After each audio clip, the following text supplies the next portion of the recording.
welcome to Psychologically Speaking with me, Leela Edge.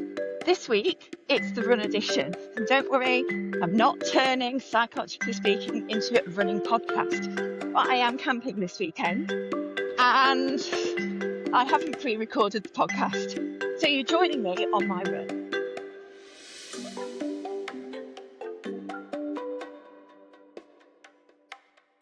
I thought I would share with you my reflections from the week.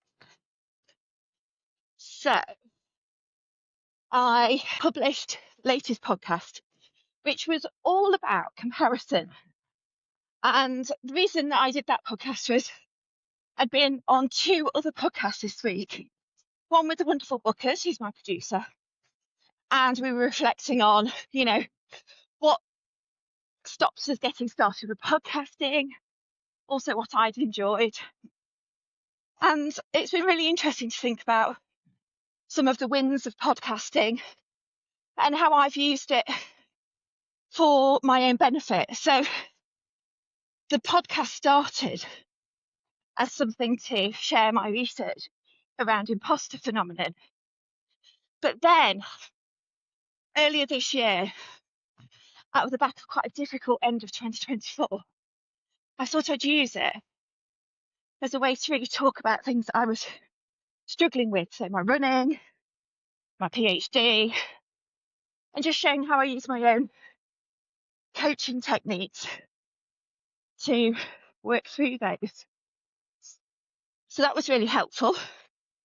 And the other thing was really thinking about metrics and what matters to us and what doesn't. Coming up to a hilly bit, so I'm going to walk this. When I started podcasting, I was really obsessed with how many listeners I would get until I was probably into season 2. And I started looking at different metrics, such as how long do people stay listening to the podcast? And I've got a really good rate of people who stay right to the end, which sounds amazing. But also, I've got a really consistent number of listeners each time. And that consistent number fills a small village hall. And so whenever I'm recording this podcast, I'm thinking about you, which is quite nice, really.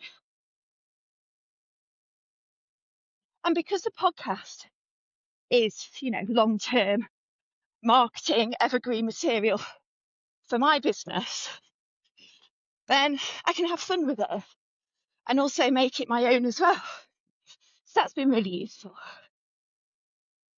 I think one of the other things is when I started recording season 1, I kept within my area of what I would class as expertise, imposter phenomenon.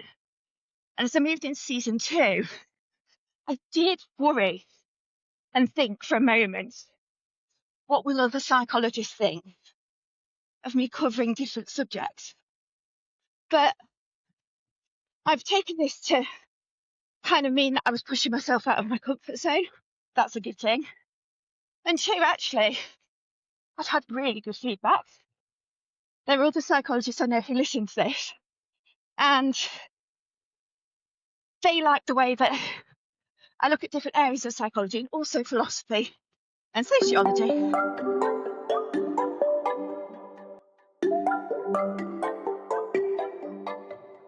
So I'm almost at the end of my run this morning. I've done 6 miles and I've just got to find my way back to the campsite. Hopefully I'm not lost in the woods. The other really wonderful thing that happened this week was recording a podcast for Pippa, who does PR Made Simple. And she was asking me about the imposter phenomenon research, but we were talking about that comparison spiral. And that's what the last podcast that I recorded goes into detail. It's really nice to share that information with people. And, on my socials this week, I've really been pushing this idea that, don't unfollow people. Follow people if they trigger you. Let's do the work. Let's do the hard work on understanding what it is that's triggering you, and let's use it as fuel. And I think about my runs when I get into that kind of mindset myself. So earlier this year, I couldn't run for more than a mile outside without feeling anxious, frustrated that I wasn't running in the way that I was used to running. The fact that I used to run ultra marathons and I didn't have that stamina anymore really bothered me. In fact, it made me annoyed, so annoyed that the annoyance was taking over any enjoyment that I got out of the process. And I think that happens with comparison. I think we let annoyance take over and frustration, and it takes the joy out of what we really want to do. So if there's a way for you to find that joy, that's what you want to hold on to. And I run this morning. I'm on a completely new trail. I don't know it. So I had to just head out. And there's this massive hill. And I thought, oh my God, I can't run up that hill. And, I couldn't, but I did walk up it. And then when I got to the brow of the hill, there was a wonderful straight section for like 2 or 3 miles, which I really enjoyed. And guess what? On the way back, I got to run down that hill. So I think running's a lot like life and a lot like being on socials. There's tough bits and you're just going to have to dig in and do them. Avoiding them isn't an option, especially if you want that straight piece of road afterwards. I'm running a big ultra marathon next year with my friend Beth.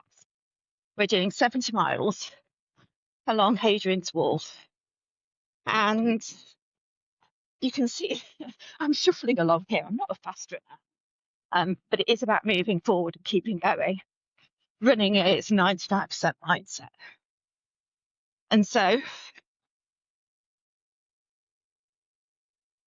I've got my last half a mile to squeeze in.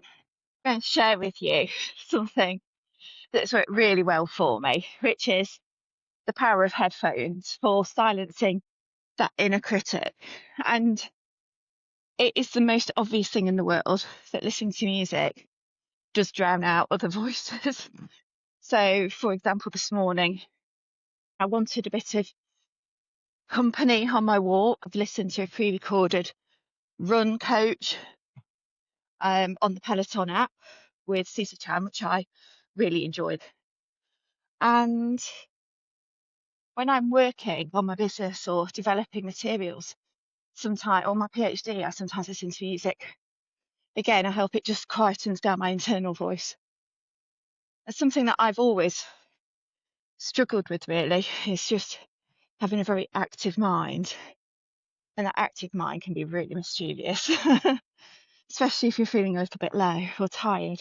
Earlier this year, this podcast, Psychologically Speaking, helped me fix my broken mindset around being able to do difficult things.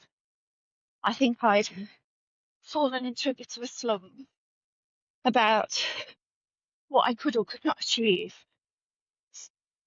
And the truth is we can achieve quite a lot, but we have to deal with the pain of getting there in the process. It's been a lot more enjoyable sharing that process with people and opening up about it. I think there's a tendency to want to manage things on your own